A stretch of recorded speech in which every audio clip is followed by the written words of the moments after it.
करते हैं और किस तरह मार्क्स अलॉट करना है चेकिंग करने के समय, वो भी चेक करते हैं। तो ये देखिए एक बड़ा क्वेश्चन आपके सामने आ रहा है।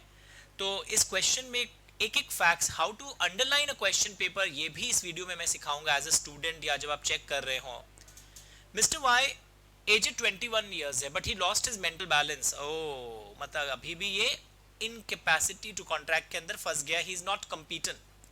After the death of his parents he was left with his grandmother aged 85 years। Sir ये भी एज ऑफ मेजोरिटी की है, but incapable of walking and dependent upon him. तो ये एक चीज इंपॉर्टेंट होता है, एक person incompetent to enter into contract है, ओके, एंड ग्रैंड मदर इस पे डिपेंडेंट थी। पर पहले तो ये नॉर्मल ही था, एक्सीडेंट के बाद ग्रैंड मदर तो शुरू से इस पे डिपेंडेंट थी। ओके, अभी देखो आगे क्या हो रहा है। इनका एक पड़ोसी है, पड़ोसी क्या कर रहा है, दया से फूड एंड नेसेसरी सप्लाई करने लग गया वाई को भी एंड ग्रैंड मदर को भी, क्योंकि ग्रैंड मदर भी उसी पर निर्भर थी। पता है वर्ड नेसेसरीज देखते क्या ध्यान में आता है, हाँ सर नेसेसरीज और के जो सप्लाई होते हैं वो तो out of the property of that incompetent person recover किए जाते हैं। अगर आप इनकॉम्पिटेंट पर्सन को नेसेसरी सप्लाई कर रहे हैं तो। और वो कहाँ रहता था, in the house built by his parents, वहां रहता था। नेबर ग्रैंडमदर को भी फाइनेंशियल असिस्टेंस दिया, अचानक बीमार हो गई बुढ़िया तो उसको भी असिस्टेंस दे रहा था। After supplying necessaries to Y for 4 years, M approached Mister Y कि 15 लाख दीजिए, जिसमें से आपकी दादी पर भी 7 लाख खर्चा हुआ है। वाई बोला देखिए हमारे पास सिर्फ ज्वेलरी है मैक्सिमम 4 लाख रुपीस का, उसको एडजस्ट कर लीजिए। एम बोलता है रुकिए केस फाइल कर देंगे, हमको आपसे लेना है। तो क्वेश्चन अब ये है क्या वो रिकवर कर पाएगा, कितना रिकवर कर पाएगा, मेडिकल ट्रीटमेंट ऑफ ग्रैंडमदर को भी अप्लाई करेगा क्या। स्टोरी समझ गए, सिंपल बात समझो। If necessaries are supplied to anyone who is incapable to enter into contract, तो आप आंसर जब चेक करोगे तो आप देखोगे नेसेसरीज, कई लोग इसमें नेसेसिटीज लिख देते हैं तो मार्क्स काट लीजिएगा। If necessaries are supplied to anyone who is incapable to enter into contract, उसमें सिर्फ कई लोग माइनॉरिटी माइनर लिख देते हैं या अनसाउंड माइंड लिख देते हैं, मार्क्स कटेगा। इनकेपेबल, और ये लाइन 99% लोग लिखना भूल जाते हैं, anyone whom this first mentioned person is legally bound to support। तो grandmother को वो पोता was legally bound to support, ये आंसर में है या नहीं है। That the person who has furnished such necessaries will be reimbursed, marks कटेगा अगर property of such incapable person ना लिखा हुआ हो। तो यहाँ पर एक चीज और बताना पड़ेगा कि नेसेसरीज के अंदर क्या क्या आता है। देखिए students will usually forget this word, emergency medical treatment will also be covered. तो प्रॉपर्टी क्या है यहां पर दिया हुआ है कि ज्वेलरी है, पेरेंट्स के ज्वेलरी से वो रिकवर कर पाएगा, ओके, और rest from the house of the parents, assuming कि हाउस उसके नाम पर हो, मतलब उसका हो गया है, इनहेरिट कर लिया है। तो जितना भी रिकवरी है वो रिकवर हो सकता है उसके प्रॉपर्टी से। ज्वेलरी और हाउस उसके प्रॉपर्टी है। लोग ज्वेलरी के बारे में तो लिख देते हैं, हाउस के बारे में नहीं लिखते। एंड यहां पर याद रखना वो जो माता श्री यानी दादी माँ को भी जो सप्लाई हुआ था वो भी यहां पर कवर्ड होगा। वरना लोगों को लगता है बुढ़िया का तो एज 85 है, वो तो एज ऑफ मेजोरिटी है। It's not like that. Age of majority competency का इंपॉर्टेंट क्लॉज नहीं है, साउंड माइंड भी होना चाहिए, मेंटली एंड फिजिकली फिट भी होना चाहिए। तो इस सिचुएशन में याद रखिएगा नेसेसरीज का डेफिनेशन भी। तो now if it's a 5 mark question, तो जो बच्चे ये अंश को समझाए हैं, चाहे फाइनल कंक्लूजन रॉन्ग भी हो गया है, they should be given 2.5 out of 2.5। But now the problem is that people have not explain the word necessaries, necessity लिख दिए। फिर ये लाइन अगर कोई मिस किया, anyone who is legally bound to support, अगर आप ये नहीं लिखे हैं तो -1 कर दीजिएगा, यानी अब आप अपने आप को इसमें 1.5 दीजिएगा। अब इसमें लिखें वो भी सप्लाई हो जाएगा, रिकवर हो जाएगा, मार्क्स काट दीजिएगा। अगर प्रॉपर्टी वर्ड नहीं लिखे हो तो वापस -1 कर दीजिएगा। तो फुल कैसे अचीव होगा मैंने बताया, और किस स्टेज पे आप मार्क्स काटेंगे वो भी मैं आपको यहां बताते हुए चल रहा हूं। नेसेसरीज का डेफिनेशन में basically your education, food, shelter, clothing तो आता ही है, education, medical expenses will also include. ये ही नहीं समझा हो तो -1/2 कर देना। मतलब मेन खेल इस पर बेस्ड है। और फिर ये सब जो आपका आंसर है कितना रिकवर हो पाएगा, ये सब 1 मार्क का कॉन्सेप्ट है। मतलब कि 3.5 5.5 मार्क्स में बोल रहा हूँ हो रहा है, पर ओवरऑल मतलब ये 1 मार्क के है। या ये वाला जो पॉइंट है हाउ मच इट कैन, ये हाफ मार्क्स का है, 1, हाफ एंड 1। तो किस तरह मार्किंग होगा, ये legal part is of 2.5 marks and conclusion पे 1.5 मार्क्स आपके यहाँ डेडिकेटेड है।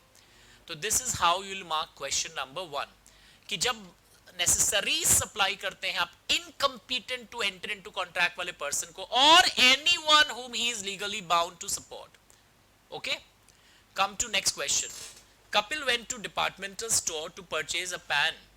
ओके, कपिल गया स्टोर के सेल्समैन को बोला स्टील पैंस कहाँ है, सेल्समैन दिखा दिया, वो कहीं दूसरे कॉर्नर में था, उधर उधर उधर जाके कर लीजिए। The salesman indicated him the area with instruction the steel pans are there. Kapil ने भूल से एल्यूमिनियम पैन उठा लिया जबकि हमने बता दिया था उस एरिया में है।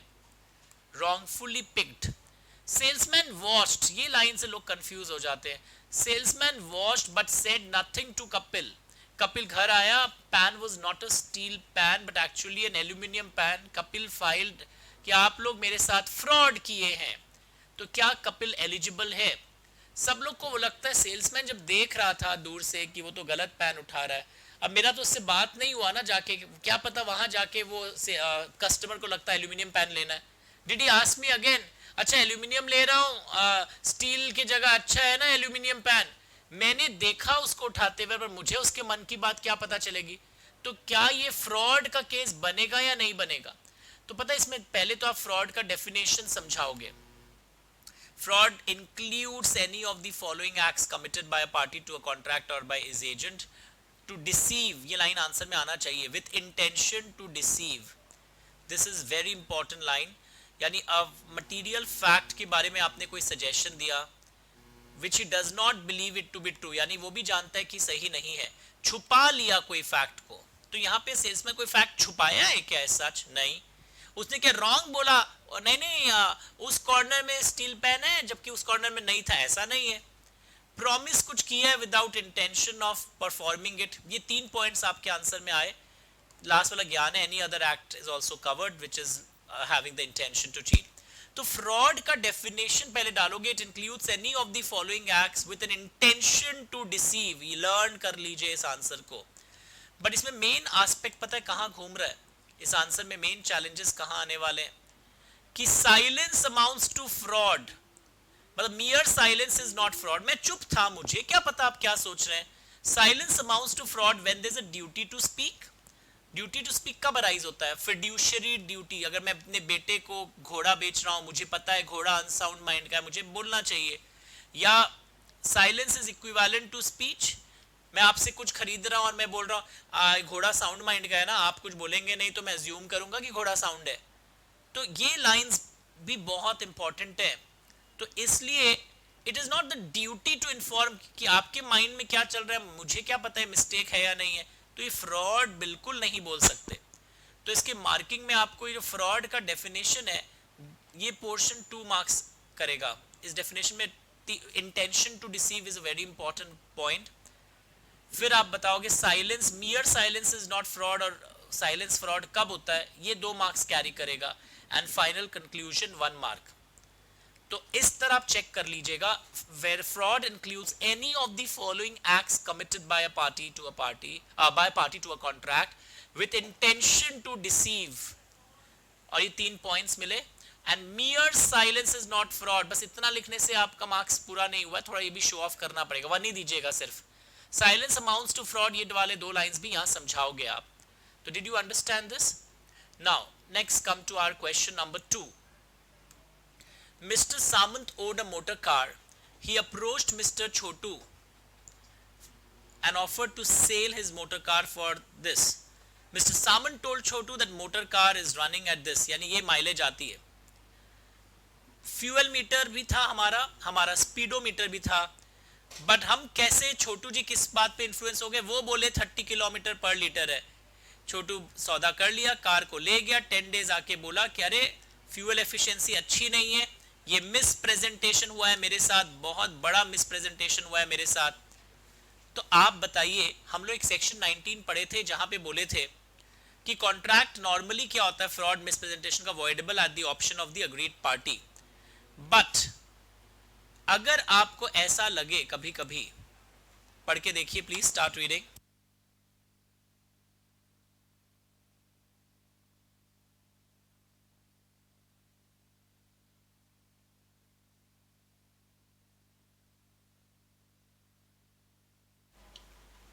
अगर कुछ ऐसी गलती है जो ऑर्डिनरी डिलीजेंस से आप प्रिवेंट कर पाते, स्टार्ट रीडिंग, एक्सेप्शन के अंदर है।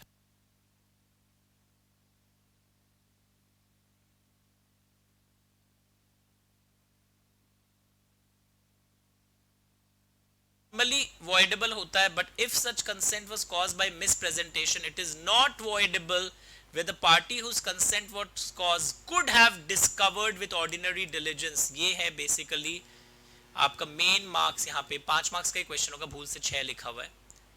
ये 2.5 मार्क्स का पार्ट है, this is your half mark part. Decide he can cancel the contract, तो इट इज नॉट voidable। ये 1 का कर दो कि नॉर्मली voidable होता है, बट अगर ऐसा होता, okay, and this conclusion is a 1.5 mark basically. तो ये लाइन बहुत लोग नहीं लिखे हैं। सेक्शन नंबर नहीं लिखने से मार्क्स मत काटना, बट हाँ, according to Indian contract act अगर वर्ड नहीं लिखा हो तो हाफ काट लीजिएगा। तो डिड यू अंडरस्टैंड कि देखो, तुम स्पीडोमीटर चेक क्यों नहीं किए? हमारा तो सब सही है, तुम उस समय सिर्फ मेरे उस स्टेटमेंट से प्रभावित होकर कर लिए। तो can he cancel the contract? अब आपके पास एक ही है कि आपकी गलती है, आपने ऑर्डिनरी डिलीजेंस, ये word, he could have discovered the truth with ordinary diligence, ये लाइन बहुत इंपॉर्टेंट है। If this line is missing you will not get marks. मतलब क्वेश्चन ही पूरा खंडित भी किया जा सकता है, 1 मार्क देके छोड़ दीजिएगा अपने आप को। हटा दो। क्वेश्चन 4, आपकी एक दिल्ली में स्टोर है, ग्रोसरी स्टोर है, और आप ऐसा एक बिजनेस अपना ये बिजनेस ही बेच देते हैं, including goodwill to Rohit. After the sale आपका एक अग्रीमेंट किया हुआ है, आप दूसरा ऐसा स्टोर पूरे इंडिया में नहीं खोलोगे फॉर नेक्स्ट 10 years। बाबा, पूरा इंडिया बंद करवा दिया, वो एक दूसरे सिटी में खोल लिया 2 month letter. What are the rights available with Rohit, जो बायर ऑफ द गुडविल है, वो क्या कर सकता है? सुन के तो लग रहा है कि हाँ, ऐसे हम किसी को रोक नहीं सकते, कोई भी इंसान lawful trade, profession, occupation carry कर सकता है, बट एक्सेप्शन था। हिंदी में बता रहा हूं पहले कि बायर ऑफ द गुडविल जो होता है वो सेलर को बोलता है मेरे साथ अग्रीमेंट करो, तुम इस लोकल लिमिट्स तक जो कि रीजनेबल होना चाहिए, इस टाइम पीरियड तक जो कि रीजनेबल होना चाहिए, तुम सिमिलर बिजनेस कैरी नहीं करोगे। ऐसा एक सेम क्वेश्चन आएगा और वहां पे कोई दूसरा बिजनेस का नाम लिख देगा, दूसरे बिजनेस पे तो मैं रोक टोक लगा ही नहीं सकता। देखो, ग्रोसरी, तो ऐसे सिचुएशन में पहले एन अग्रीमेंट दैट रिस्ट्रेन्स, ये वर्ड्स आंसर में आना चाहिए, person from carrying any lawful trade, profession, business is a void agreement. Contract मत लिखना, कई लोग से वॉइड कॉन्ट्रैक्ट लिख देते हैं, 0 दे दीजिए। वॉइड अग्रीमेंट है या पोस्ट टू पब्लिक पॉलिसी है, but restraint would be valid. इस पॉइंट पे 1 मार्क है, पर रिस्ट्रेंट वैलिड कब होगा? अगर restraint is from carrying on similar business के लिए हमने लगाया है, हमने लोकल लिमिट स्पेसिफाइड कर दिया जो रीजनेबल होना चाहिए, एंड एक रीजनेबल टाइमलाइन के लिए होना चाहिए। तो reasonableness will depends upon number of factors decided by the court, ये लाइन में लिखोगे। तो this is 1 mark, this is of 2.5 marks. फिर यहां जो फैक्ट्स को समझाओगे कि यहां पर ये जो है इस सिचुएशन में अनरीजनेबल है, क्योंकि होल ऑफ इंडिया वाला क्लॉज मुझे अनरीजनेबल लग रहा है, ये भी बताओगे, और इसलिए ये अग्रीमेंट वॉइड है, he can not take legal action, ये भी कंक्लूड करोगे। क्वेश्चन का डिमांड क्या है? What are the rights available. तो लोग है ना सिर्फ वॉइड अग्रीमेंट लिख के आ जाते हैं, उसका जो राइट्स है कि यहाँ कोई इसके पास राइट ही नहीं है, वो कंक्लूड नहीं करते। तो Rohit can not take legal action, ये लाइन भी आंसर में आना चाहिए, वरना हाफ मार्क्स काट लोगे। तो आप देखो, 1 mark is from for the basic line, any agreement that restrains a person from carrying on similar trade, profession is a void agreement. फिर हमारा 2.5 मार्क्स आया इस एस्पेक्ट पे। फिर हम आया कि ये जो लगा दिया होल ऑफ इंडिया, ये अनरीजनेबल साउंड कर रहा है फैक्ट्स को देखकर, और इसलिए Rohit can not take legal action. कई बार आप देखोगे मैं 4.5 मार्क्स का मार्किंग किया, बट ठीक है, ओवरऑल इंपैक्ट देखकर 5 में से कर दीजिएगा। बेसिकली मार्क्स इसके अराउंड घूमेगा यहां पर। अंडरस्टूड? चलिए the next one, question number 5। M Limited contracts with Shanti Nat traders to deliver certain machinery to them for 11.5 lakhs. Due to labor strike, M could not manufacture and deliver machinery to Shanti traders. ये labor strike देखते ही लोगों को मन में आता है इसका क्या गलती है, सही सुपरविनिंग इम्पॉसिबिलिटी होगा। पर याद रखना, strikes are not always supervening impossibility unless agreed. Shanti को अब दूसरे मैन्युफैक्चरर से बढ़ावा दाम में खरीदना पड़ा क्योंकि ब्रीच ऑफ कॉन्ट्रैक्ट हुआ है, उसको दूसरा सौदा करना पड़ा। Shanti traders was prevented from performing a contract which it had made with Zenith traders at the time of their contract with him and were compelled to pay compensation. मतलब उनको देखो, एक है एम और शांति, ठीक है सर, एक है शांति और जेनिथ। तो क्या हुआ, एम ने सौदा तोड़ा तो शांति के ऊपर केस कौन ठोक दिया, जेड सीयूड शांति। ओके, अब शांति बोलते क्या कंपनसेशन क्लेम कर पाएगा? Advise Shanti traders the amount of compensation it can claim from M limited. वो एम लिमिटेड से क्या कंपनसेशन क्लेम कर पाएगा ड्यू टू लेबर स्ट्राइक? बहुत अच्छा क्वेश्चन है ये,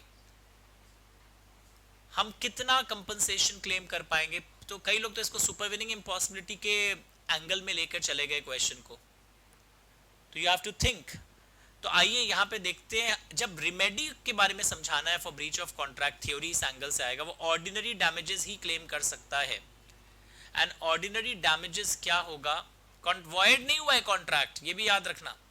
लेबर स्ट्राइक के कारण कॉन्ट्रैक्ट आपका वैलिड ही है। कई लोगों को लगा कॉन्ट्रैक्ट वॉइड हो गया, कोई कंपनसेशन नहीं मांगेगा। फ्लड थोड़ी लिखा है यहाँ पर, फ्लड होता तो हम बोलते कि situation was beyond control.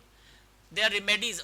Ordinary damages can be claim for direct loss. तो देखोगे पेपर में ऑर्डिनरी डैमेजेस डायरेक्ट लॉस है क्या, और फिर ये फॉर्मूला दिया है क्या, the measure of ordinary damages the difference between contracted price और बढ़ा हुआ दाम जो खरीदा at the date of breach. Word भी लोग भूल जाते हैं आंसर में। पर स्पेशल डैमेज की अगर देखिए, आप मेरे को नहीं दिए तो वो मेरे से ज्यादा अमाउंट लेगा। स्पेशल डैमेज के बारे में can be claimed only when it is written in the contract beforehand. तो यहां पर हम सिर्फ क्या क्लेम कर पाएंगे, ये जो 11.5 लाख और 12.75 वाला चीज। अब वो जो क्लेम करना हमसे चाह रहा है, क्या क्लेम करना चाह रहा है कि अब हमको जेनिथ वाला हम पे कंपनसेशन ठोका है, वो भी आप मेरे को दीजिए, इसके अलावा मैं वो भी दीजिए। स्पेशल डैमेज तभी क्लेम हो पाएगा अगर पहले से मेंशन होता वो सारे क्लॉजेस। तो यहां पे आप देखोगे रिमेडी में ऑर्डिनरी डैमेजेस वर्ड को एक्सप्लेन करने से, एंड अगर नहीं लिखा हो तो भी आप क्लेम कर सकते हैं। इस पे आपका है 1 marks, direct loss 1 mark, measure of damages 1 mark, special damage वाला पॉइंट हाफ मार्क या 1 मार्क, एंड ओवरऑल की क्या फिगर वो क्लेम कर पाएगा, दैट इज 1 मार्क। यानी अगर आपके आंसर में डायरेक्ट लॉस वर्ड नहीं है या नहीं आपने समझाया है, ऑर्डिनरी डैमेजेस का कैलकुलेशन नहीं समझाया है, how is the measure, special damage को टच नहीं किया है, और एक पॉइंट और लिखना चाहिए था, strikes is not a case of supervening impossibility. ये भी नोट में डाल देना चाहिए था, उस पर भी आप आधा मार्क्स एलोकेट कर सकते हैं, ताकि क्लैरिटी लाने के लिए कि स्ट्राइक जो हो गया इसको हम सुपरवीनिंग इम्पॉसिबिलिटी बोलकर वॉइड कॉन्ट्रैक्ट घोषित नहीं कर सकते। पक्का? तो मैं फास्ट हूं, बट आपको चेकिंग के लिए तरीका बता दिया कि किस तरह मार्क्स एलोकेट करना चाहिए था आपको। Question number 6, start reading. तो ये इंडियन कॉन्ट्रैक्ट का एक फाइनल टेस्ट है जो हम लोगों ने लिया था। एक क्वेश्चन में मिसप्रिंट है, वो मैं आपको एक्सक्यूज कर दूंगा, जो भी अटेम्प्ट करेगा 5 में 4। क्वेश्चन नंबर 6 में आइए। कई लोग सोचे पार्टनरशिप एक्ट का क्वेश्चन है। इट्स इंडियन कॉन्ट्रैक्ट में जॉइंट प्रोमिसर बोल के भी एक कॉन्सेप्ट होता है। पार्टनर्स जॉइंटली प्रॉमिस टू पे 6 लाख टू दिया। One of the partner became insolvent और उसकी प्राइवेट एस्टेट से सिर्फ 1/5 ही मिल रहा है, और क्रिश को पूरा अमाउंट देना पड़ गया दिया को। तो एक्सप्लेन द प्रोविजंस की to what extent Krish can recover from Ketan. Very good question. और जब ये क्वेश्चन आया तो बहुत लोग पार्टनरशिप एक्ट सोच लिए। इसमें पता है क्या समझाना था, परफॉर्मेंस ऑफ कॉन्ट्रैक्ट का क्वेश्चन है। यहां आपको बताना है कि जॉइंट प्रोमिसर्स जो होते हैं ना, जॉइंट प्रोमिसर्स, उनकी लाइबिलिटी जॉइंट एंड सेवरल होता है. The promisee can recover the amount even from one promiser, and that promiser will recover from other partners. Another aspect, that if one of the partner becomes insolvent, तो जो भी loss हो रहा है, जो recovery नहीं हो पा रहा है, वो बाकी पार्टनर्स इक्वली शेयर करेंगे.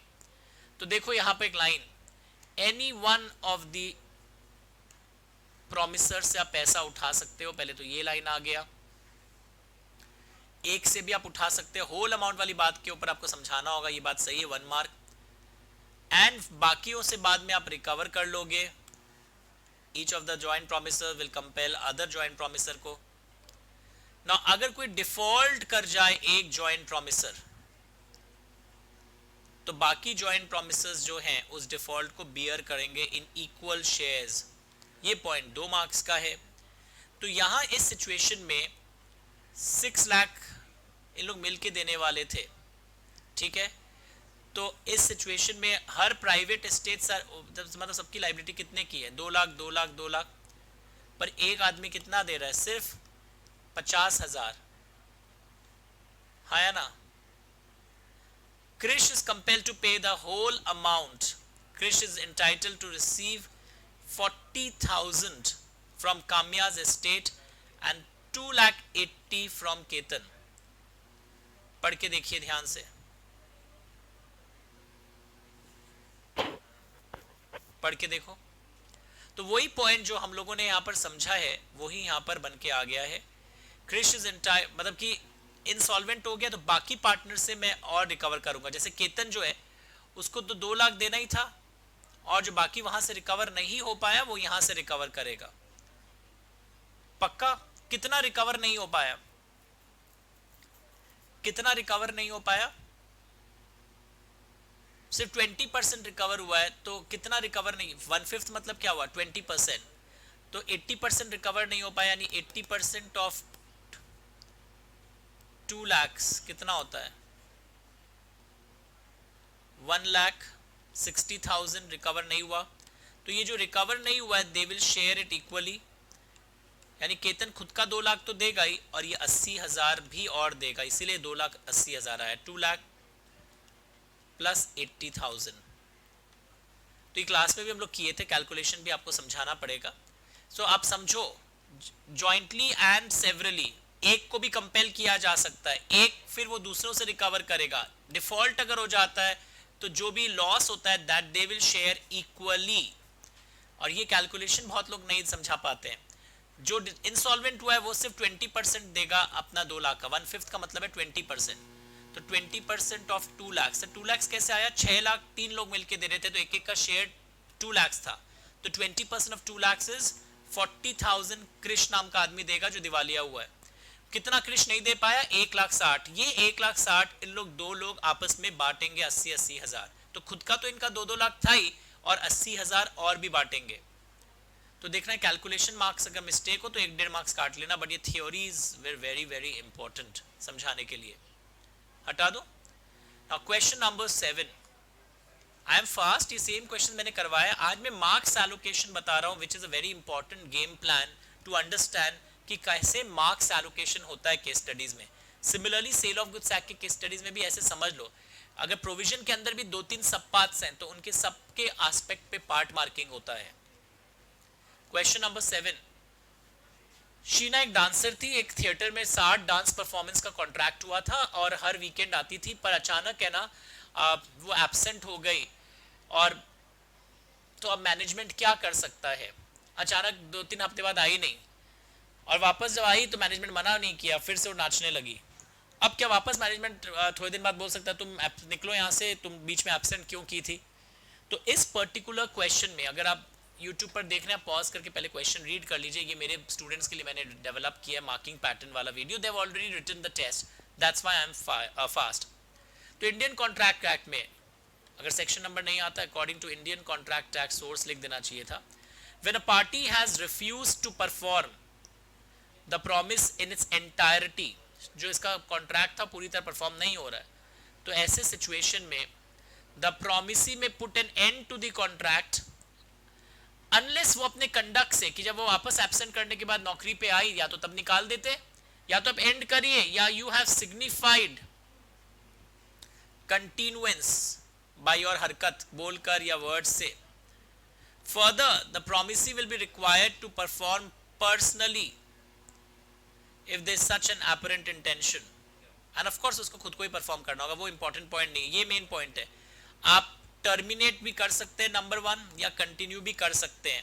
और कंटिन्यू का हमें कब पता चलता है कि आप करेंगे, बिकॉज मैंने आप उस समय कैंसिल नहीं किया. बट डैमेजेस आप हर केस में मांग सकते हैं. Damages can be claimed in both the cases. अगर मैं कंटिन्यू करता हूं तो भी वो उस एक दिन का पैसा आपका काटूंगा जो आप एब्सेंट थे. इन बोथ 1 and 2 केस आप टर्मिनेट कर सकते हैं. बट अगर आप कंटिन्यूएंस एक बार चालू रख दिए तो बाद में आप कैंसिल नहीं कर सकते, बट कैन क्लेम डैमेजेस. यानी कोई आपके यहाँ 10 बार डांस करने वाला था, 3 डांस के बाद वो एब्सेंट हो गया, तो चौथे वाले में आप उसको हटा दीजिए अगर वो आता है. पर चौथा एब्सेंट कर दिया, 5वां 6वां उसको आप डांस करने दे रहे हैं, 7वें में बोलते निकलो, तो उस दिन एब्सेंट किया था, खराब लगा हमको.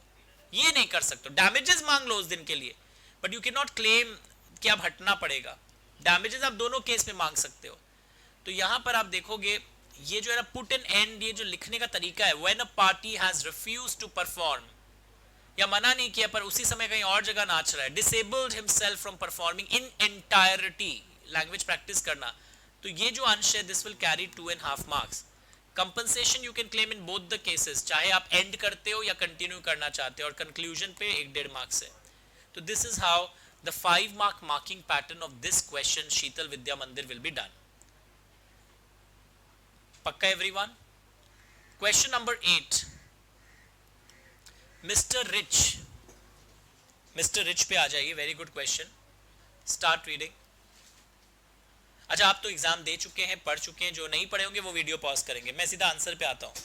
मिस्टर रिच में क्या हो रहा है कि जब कोई कॉन्ट्रैक्ट में पर्सनल स्किल होता है, अपना पोर्ट्रेट बनाने के लिए आर्टिस्ट के पास गया, पर आर्टिस्ट को क्या हुआ, पैरालिसिस हो गया आर्टिस्ट को, वो एडवांस पेमेंट आर्टिस्ट ले चुका है. अब जब पैरालिसिस हो गया, पर्सनल क्वालिटी वाला कॉन्ट्रैक्ट है, बचपन में पढ़े थे, तो अब ये क्या हो जाएगा भैया, सुपरविनिंग इम्पॉसिबिलिटी में वॉइड कॉन्ट्रैक्ट डिक्लेयर हो जाएगा, क्योंकि इसका बेटा तो परफॉर्म नहीं कर सकता है. सी हैड अ सन, उससे आप क्या काम करवा सकते हैं, आप कभी करवाना भी नहीं चाहेंगे, तो कॉन्ट्रैक्ट वॉइड हो गया. अब तो बोलोगे सर अब कुछ नहीं हो सकता, कोई केस नहीं बनेगा. एक चीज होगा, सेक्शन 65 ऑफ इंडियन कॉन्ट्रैक्ट बोलता है कि कॉन्ट्रैक्ट वॉइड हो गया पर कोई एडवांस और लिया हुआ है अगर उस कॉन्ट्रैक्ट के अंदर, वो रिफंड करना पड़ेगा. तो इस चीज में ये 2 एस्पेक्ट है.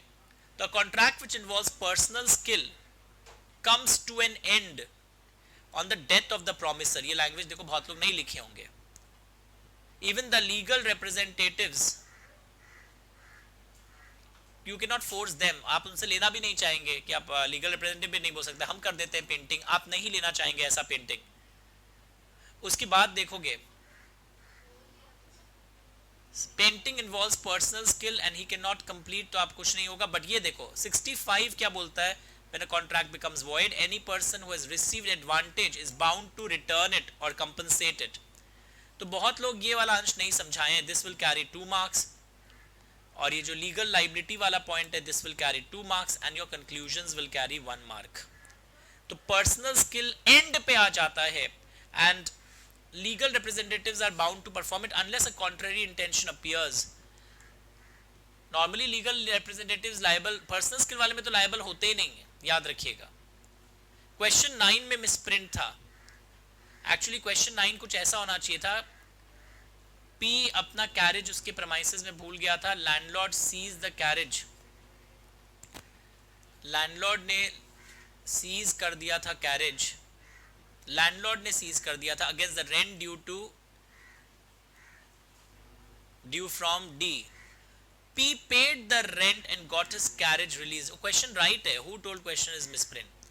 Can P recover from D? ये क्वाजी कॉन्ट्रैक्ट का केस है जिसमें आप किसी और का ड्यूज पे करते हैं.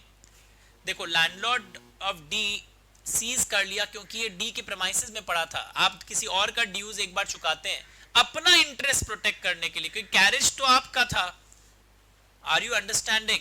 तो बाद में मिस्टर पी डी को बोला तुम्हारे कारण मेरा कैरेज रिस्क में था तो हम चुका दिए पैसा एक बार, पर तुम अब मुझे पैसा दो। तो डी बोलता है तुमसे कोई लिखा पढ़ी थोड़ी हुआ था ना, कोई ऑफर एक्सेप्टेंस था, तुम अपने खुशी से दिए हो। खुशी से नहीं, सेक्शन 69 से दिए। A person is interested in the payment which another is bound by law to pay, आपको रेंटल ड्यूज तो देना चाहिए था, and pays it, he will be reimbursed by the other। घुमा के पूछा है, चाहे वो पेमेंट अपने इंटरेस्ट को प्रोटेक्ट करने के लिए किया है, बट ये घुमा के पूछा है। कई बार पता है क्वेश्चन और आता है, आपने जीएसटी 2 बार भर दिए, अब क्या होगा? तो इसमें पता है सेक्शन 72 क्वाजी कॉन्ट्रैक्ट लग जाएगा, where money is paid by mistake you it will be reimbursed to you. तो ये सब क्वाजी कॉन्ट्रैक्ट के क्वेश्चंस कई बार घुमा के आते हैं। Person interested in the payment of money which another person is bound by law to pay, इसमें लिखना चाहिए था the given case is based on the concept of quasi contract. थोड़ा ये सब भी शो करना चाहिए था, क्वाजी कॉन्ट्रैक्ट वर्ड भी लिखना चाहिए, which is based on the principle of equity, वरना 1 मार्क्स काट लीजिएगा। इस पे 3 मार्क्स है, कंक्लूजन पे 1 मार्क्स है। सर छोटा आंसर और 5 marks, length is not only all according to the size of the answer, उसके क्वालिटी और उसका कंटेंट के ऊपर भी होता है। The last topic for the day, liquidated damages और पेनल्टी के बीच में क्या डिफरेंस है, उसके ऊपर बना है कि लिक्विडेटेड डैमेजेस क्या होता है। कॉन्ट्रैक्ट में लिखा रहता है कल को आप ब्रीच करेंगे तो देखिए मेरे को ये लॉस होगा, ये रीजनेबल अमाउंट है, पहले से फिक्स्ड है। एक रीजनेबल अमाउंट जो पहले से फिक्स्ड होता है, रीजनेबल बोल रहा हूं मैं बार बार। Penalty is a sort of punishment, कि एक ऐसा अमाउंट जो which is very disproportionately higher in response to the quantum of the loss you have suffered. तो ये एक एक्स्ट्रावैगेंट अमाउंट है एंड इज क्लियरली गलत, इतना नहीं हो सकता आपको लॉस। और ये क्या होता है, liquidated damages, pre estimate, genuine pre estimate, ये सब वर्ड्स आएगा, of the damages for the anticipated breach of contract, ताकि बाद में हमें प्रॉब्लम ना हो, इसे पहले से डिसाइड कर लेते हैं। इनके बीच में एक चीज कॉमन भी है, दोनों ब्रीच ऑफ कॉन्ट्रैक्ट में देने पड़ते हैं, बट क्लियर डिफरेंस नहीं है। If the sum payable is so large that is in excess of the damage, बहुत बड़ा अमाउंट जब होता है, कितना तो डैमेज ही नहीं हुआ उतना का पेनल्टी लेंगे, तो द वो पेनल्टी के रूप में क्लासिफाई होता है। मतलब कई बार इसको सिनोनिमसली भी यूज किया जाता है लिक्विडेटेड डैमेजेस और पेनल्टी को, बट पेनल्टी में अमाउंट आपसे बहुत ज्यादा लिया जाता है in proportion to the loss. और लिक्विडेटेड डैमेजेस आप एमसीक्यू में भी देखते थे ना, it's a genuine pre estimate of the probable loss, याद रखिएगा। तो ये सब देखना, जो मैं अंडरलाइन कर रहा हूं, ये सब वर्ड्स आ रहा है क्या, जेन्युइन प्री एस्टिमेट। उसी तरह देखोगे कोर्ट्स की ड्यूटी होती है पता लगाने के लिए, एक ही चीज बार बार लिखा है, ये पैराग्राफ देखो, English law makes a distinction between them, but India में, ये बहुत इंपॉर्टेंट लाइन है, इस पे 2 मार्क्स है, ऐसा कोई डिफरेंस नहीं है। कोर्ट्स इंडिया में हमेशा एक्चुअल लॉस पता लगाते हैं और आपको अवॉर्ड करते हैं, 2.5 मार्क्स का है। हाउएवर इट मेक्स, बट जब गवर्नमेंट के फेवर में कोई हम लोग गवर्नमेंट के साथ कॉन्ट्रैक्ट करते हैं तो गवर्नमेंट पेनल्टी कोर्ट्स में भी लगा सकता है। एक लाइन यहाँ पे मिसिंग है, ये लैंग्वेज पढ़ो, ओके। और कई लोग ऐसे टैबुलर डिफरेंस भी दिखाए होंगे, 1-2 जो मैंने क्लास में डिक्टेट किया था, उसके अनुसार मार्क्स दे देना। तो यहाँ पे आप देखोगे ये जो जोन है, this is carrying your 1.5 marks, this is carrying 2.5, and 2 tabular differences आपने दिखा होगा क्लास डिक्टेशन के अनुसार, अगर लिखा है उस पे भी मार्क्स मिलेगा। तो इस वीडियो में मैंने मार्किंग पैटर्न बताया, और पढ़ाने के समय भी I told you number of times how the questions must be marked. ये अगर बच्चा समझ जाए ना, तो स्पेशली इंटर लेवल पे तो प्रॉब्लम होगा ही नहीं, चाहे सीए में इंटर हो, सीए इंटर हो, बट फाउंडेशन वाले जो सीए हैं उनको भी इसी तरीके से पढ़ाई करना है। That when you are preparing for the answer, आपके आंसर में सब पार्ट्स में स्टेप मार्किंग कैसे होता है, केस स्टडी कैसे लिखा जाता है। Do not forget to watch on the YouTube channel of Amit Bachhawat the revision classes, या मत भूलिएगा प्लेलिस्ट में देखिएगा फाउंडेशन, इंटर, फाइनल, जो भी कोर्स आप कर रहे हो। तो ये वीडियो एक बहुत इनोवेटिव वीडियो था कि एक स्टूडेंट बोलता है ना मार्क्स कैसे मिलेगा सर केस स्टडी में, ये जवाब है। बाकी कॉन्फिडेंस, विश्वास, कंफर्ट आपको अंदर से भी आएगा और ऑफ कोर्स इस दुनिया विश्वास पर टिकी हुई है, इस आधार पर विश्वास करते हुए इस टॉपिक को पढ़ते चलिए। और अगर आज मार्क्स कम भी आए, मन में बिल्कुल भी हताश मत होइएगा, इट्स वेरी नेचुरल। अभी तो घर की बात है, मेरे से आप एग्जाम दिए हो, सीखे हो, गलती सुधर गई, कोई प्रॉब्लम नहीं है। बट रिवीजन वीडियो और सुपर क्वेश्चंस के जो बुकलेट है वो देखना मत भूलिएगा। सर ये क्या चीज, आप क्या बोल रहे हैं? इसी वीडियो के डिस्क्रिप्शन लिंक में मैं वो वाले रिवीजन वीडियोस को भी लिंक डलवा दे रहा हूं डिस्क्रिप्शन में, and even the super questions के पीडीएफ को। Okay, thank you so much, bye.